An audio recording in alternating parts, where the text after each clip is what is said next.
Yeah. Awesome with the thing that goes like that. The only ones we have are like these tiny ones. Yeah, like a black Lego. It's like a little, it's just like tiny though, I can see. If you were called on to ask a question, could you stand so that the microphones can pick it up a bit better? Thank you so much. If you give us the list of who's asking,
Good evening.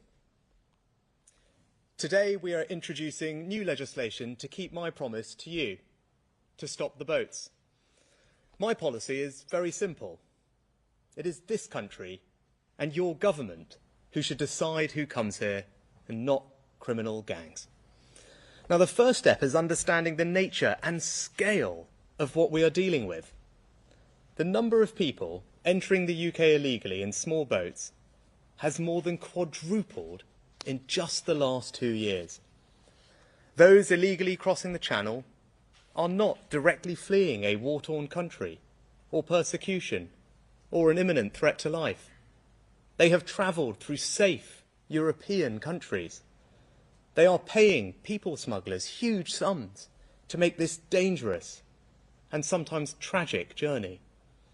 Now, the reason that criminal gangs continue to bring small boats over here is because they know that our system can be exploited. That once here, illegal migrants can make a multitude of asylum, modern slavery and spurious human rights claims to frustrate their removal. And the risk remains that those individuals just disappear into the black economy. Now that is the reality we must deal with. And with 100 million people displaced around the world, if we do not deal with it now, the situation will just get worse and worse.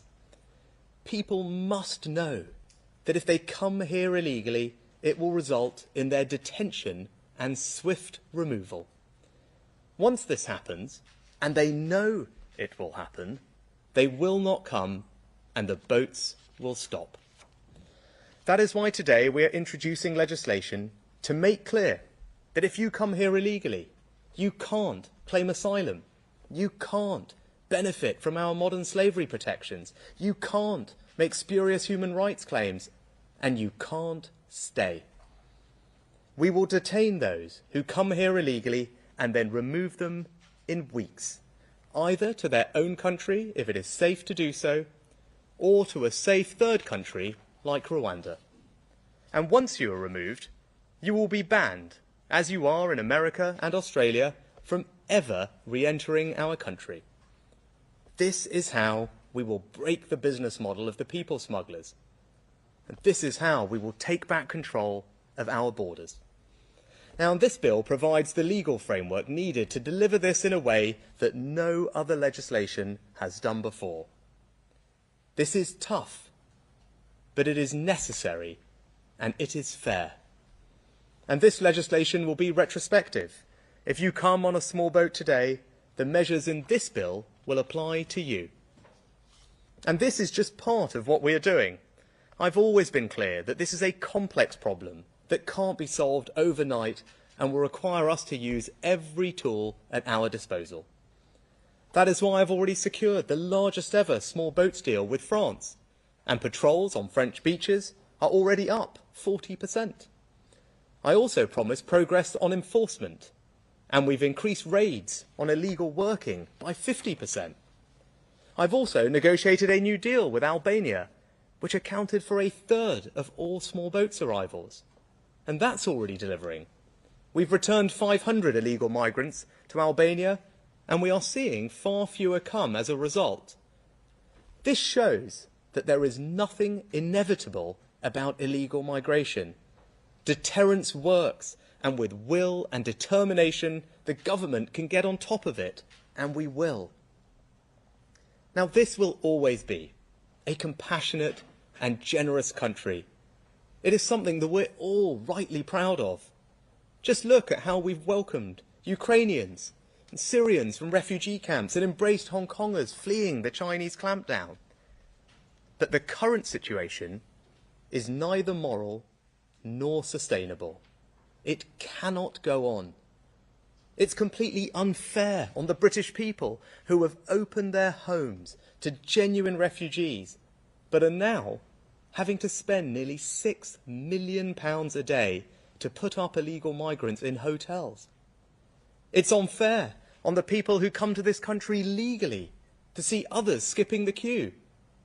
And it's devastatingly unfair on those who most need our help but can't get it as our asylum system is being overwhelmed by those travelling illegally across the Channel.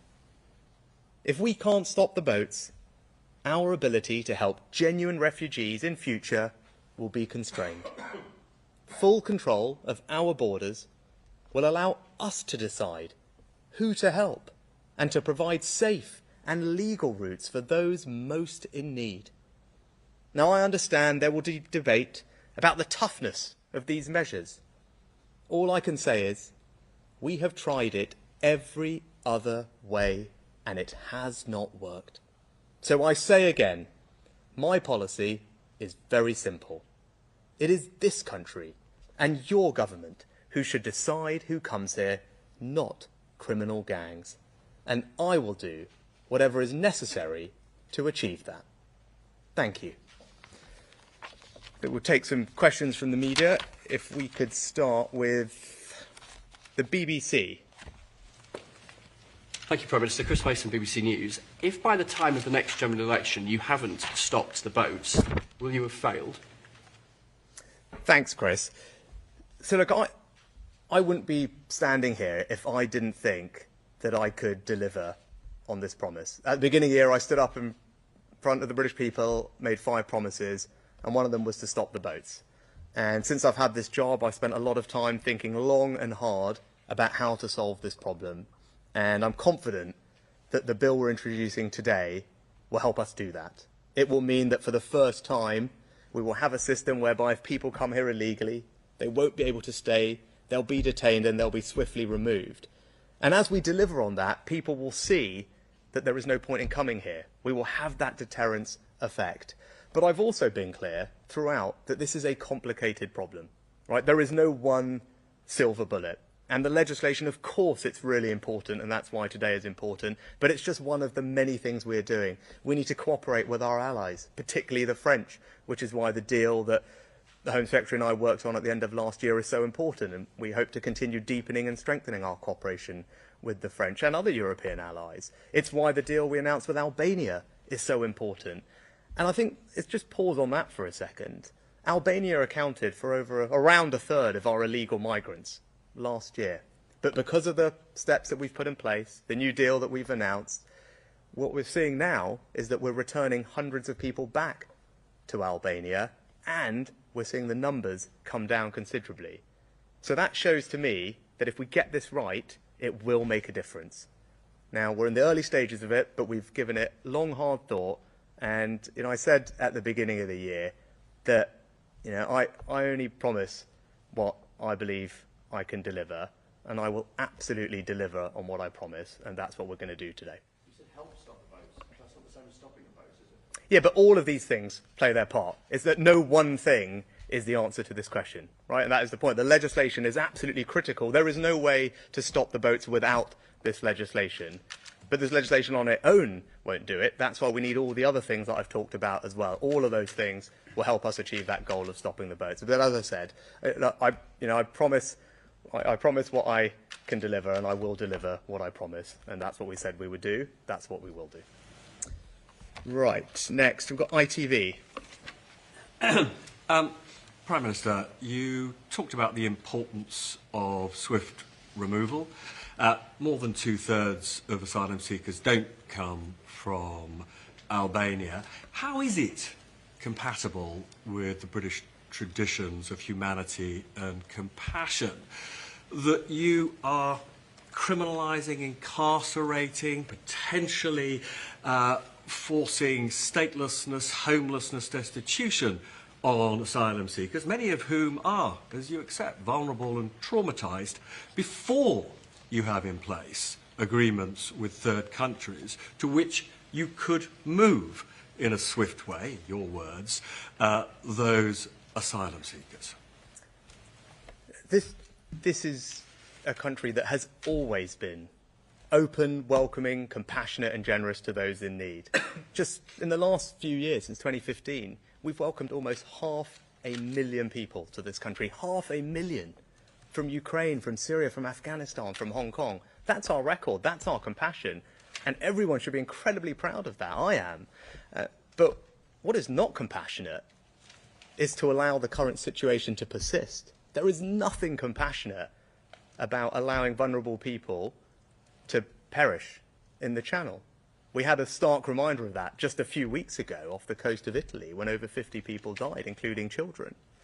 Right? People being exploited by criminal gangs and smugglers. I was just at Dover earlier today talking to the teams that have to deal with this on the ground, as the Home Secretary and the Immigration Minister see almost every week. Right? There's nothing compassionate about that situation persisting, and there's nothing compassionate or fair about us not being able to help the truly most vulnerable people around the world, because our system is being overwhelmed by those who are jumping the queue and coming here illegally. And they are not the most vulnerable. They are travelling through multiple safe European countries. They are paying people thousands of pounds to get here.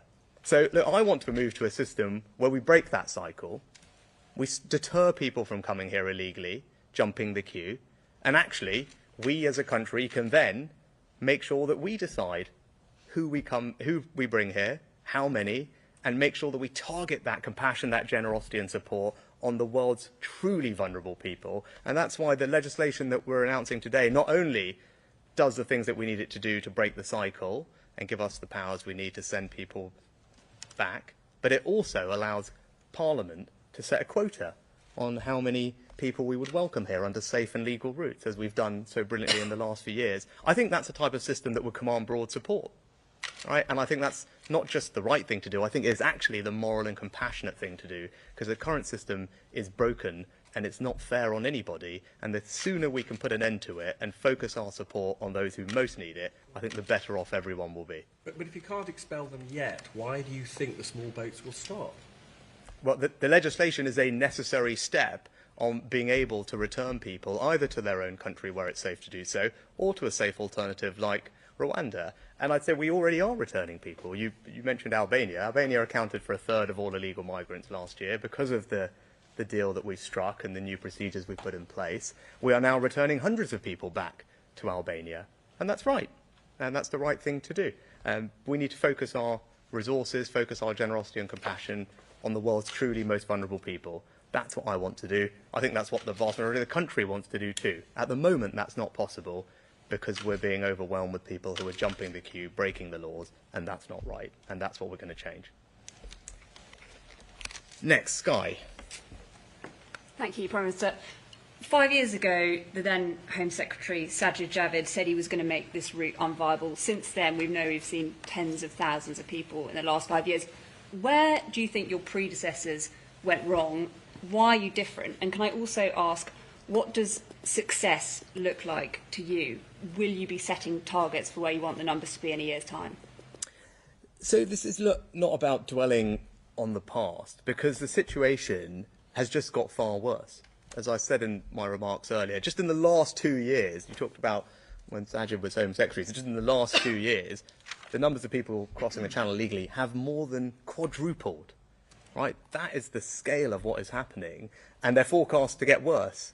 And the other thing is not just us, right? So anyone who thinks this is just a UK-specific problem isn't being straight with you. This is happening across Europe, right? Europe last year saw something like 63% increase in the numbers of illegal migrants, one of the highest numbers they've experienced in almost a decade. And that's because globally this is a challenge. And it's only going to get worse unless we do something novel, that we do something bold to try and stop it. And that's what our legislation today does. Now, success is us stopping the boats. Success is us having a system that people come here illegally are returned back to their own country where it's safe, or an alternative. And if we can get that working, as I'm confident that we will be able to, as we already are with Albania, we will see the numbers come down, because people will see that it is not worth their while to risk their lives, to pay gangs thousands of pounds for something that ends up not what they expect. And that is the system that we're going to deliver. Now, we've always said, as I've said to the questions earlier, there's no one silver bullet to this. Right? So not only do we need the legislation to be implemented and make sure that we can implement that as quickly as possible, we also need to cooperate with our allies. We need to make sure that we keep signing returns agreements. We need to step up what we're doing on immigration enforcement, as we are, and raids are increasing.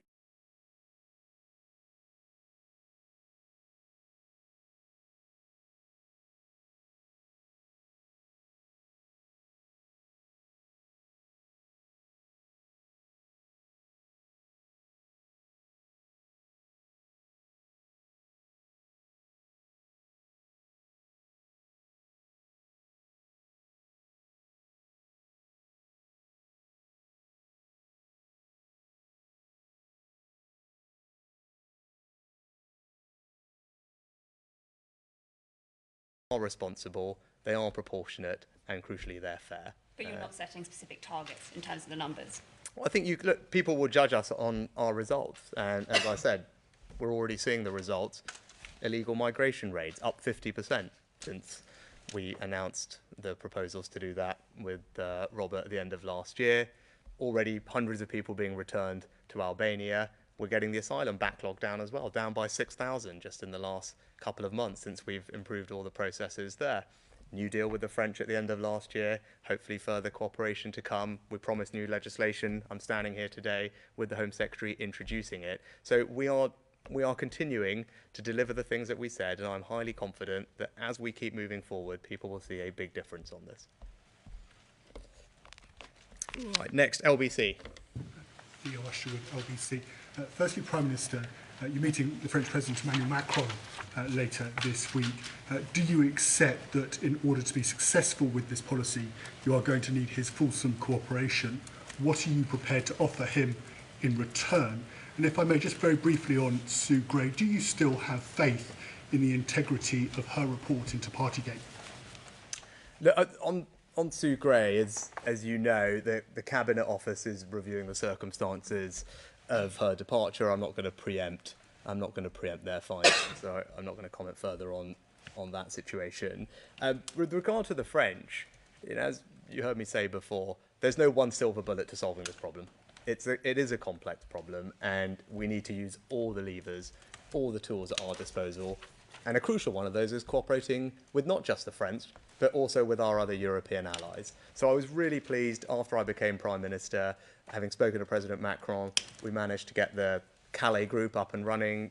Suella, the Home Secretary, attended that. That's fantastic, because that's not just France, that's other Northern European countries coming together to discuss this issue, the shared challenge that we all face, and how we can work together to solve it. Right, that meeting happened, and actually there's some very tangible things coming out of that about data sharing and cooperation of our enforcement agencies, which is great. Specifically with the French, we announced a new deal, the biggest deal that we've had, for more patrols on beaches, up 40%, significant, and better cooperation and collaboration between our teams. Again, I've just got back from Dover, talking to them about the benefit and the difference of that collaboration works. And I'm very grateful, actually, and put on record my thanks as the Home Secretary. I know she's been over there and spoken to them herself. I'm very grateful to the cooperation and support and collaboration of the French teams on the ground. They work very closely with our teams, and because of the work that they do, they help intercept around about half of all the attempted crossings, and that number varies, and at the moment it's on the way up, which is great news. But that's part of the conversation that we'll be having on Friday, is how can we strengthen and deepen and broaden that cooperation. But this is ultimately a shared challenge, and actually you're seeing across Europe, France is looking at new laws to tighten up their asylum regime. Germany has appointed a special commissioner on asylum. Italy is looking at new laws to talk about how they regulate search and rescue operations in the Mediterranean, because many countries are facing the same challenge. And actually, if we work together, it's going to be easier for us to deal with it, particularly on upstream cooperation of our law enforcement agencies, because the best thing we can do is try and disrupt the gangs right at the beginning at source before people end up arriving here. And that's the kind of work that we can do more of, and hopefully we'll be having that conversation on Friday as well. But I'm very grateful to the teams in France for the support and cooperation that they have given us, because it does make a difference. Right, who we got next? GB News. Tom Harwood of GB News. On the face of the bill, the Home Secretary says that she is unable to make the statement that the provisions of this bill are compatible with the Human Rights Act, which of course incorporated the ECHR into domestic law. Already legions of lawyers are preparing to tackle you over this legislation. Firstly, are you up for the fight? And secondly, what's plan B if they win? Well, look, of course we're up for the fight, and we'll be standing here if we weren't. But we're confident that we will win. And on the Section 19(1)(b) statement, I think it's really important for everyone to recognise there's absolutely nothing improper or unprecedented about pursuing bills with a 19(1)(b) statement. It absolutely does not mean that the bill is unlawful. We believe that it is lawful, that we are acting in compliance with our international obligations. And we are also meeting our obligations to the British public to make sure that we have control over their borders and that it is them and their elected representatives who are deciding who comes here. But with regard to Section 19(1)(b), as I say, entirely in line with precedent. In fact, a previous Labour government in 2003 used a Section 19(1)(b) statement as they were passing a piece of legislation. We believe we are acting in compliance with international law, in compliance with the ECHR, and if challenged, as you may well be right, and as we've seen in these matters, we do get challenged. We will fight that hard because we believe that we're doing the right thing and it is compliance with our obligations. But to be clear, no plan B. I'd say we are confident that we are acting in compliance with our obligations. And again, I just point out on the Rwanda policy, which many people said again was wrong, and we expected the challenge on it. As you saw recently, we were successful in defending that policy. I think actually unequivocally successful in the High Court. That policy is now moving to the Court of Appeal in just over a month's time, so we'll await the outcome of that. But again, we're confident in our arguments. We believe we're doing the right thing, and I believe the courts will see that as well. Right, Talk TV. Prime Minister, in your speech there, you said you will do whatever is necessary to ensure that you can stop the boats. To follow on from that question, does that include leaving the ECHR, if necessary, to keep your promise to the public? And if I may, a huge part of this plan is detaining people, often for long periods of time, according to the legislation. How many detention centres are you planning to build? Where will they be? And how many people will they house? So, on the two questions, we don't believe it is necessary to leave the ECHR. We believe that we're acting in compliance with it and meeting our international obligations, but as I said, also meeting our obligations to the British public to have control over our borders and ensure that it's them and their elected government who's in control of who is coming here. I believe that we're acting entirely rightly and correctly in that regard. And I take those obligations seriously, as does the Home Secretary, and that's why we've worked long and hard to design a piece of legislation that is tough, that is novel, that is ambitious, but that is in compliance with our international obligations. And I'm confident that it will be effective. With regard to detention, I'd say the idea is not to have to detain people for prolonged periods of time. And actually what the bill does is completely change how we process people's claims to stop that from happening. Because part of the problem we've got at the moment is people can frustrate the system because they can make one claim and then down the line they make another claim and then another claim, to give you a sense of it. Almost more than 70% of people that we detained pending a removal then filed a modern slavery claim. Right? When we put people and told them they were going to go to Rwanda, 2/3 of them claimed modern slavery towards the end of a process. And we can't have a system like that which can be taken advantage of. So what this new piece of legislation today says is that you've got to make your claim right at the beginning, any and all claims that you have, and we will hear it quickly. In fact, there's very few that will be valid under this new system, and we will process them in a matter of days or weeks. So it's not the idea that people are kept here for indefinitely long periods of time. That's not what we want to see. We want a system that is working far quicker than what we have today so that we can swiftly remove people. We do have thousands of detention places already, and we're in the process of building over 1,000 more in 2 different sites. And we will do everything that we need to make sure that the bill is delivered, and that work has already started. But we're very confident in what it does. But crucially, it's not about detaining people here for months on end. It's about processing them very quickly, which the bill will enable us to do, and then removing them. That's the system we want to move to. Times.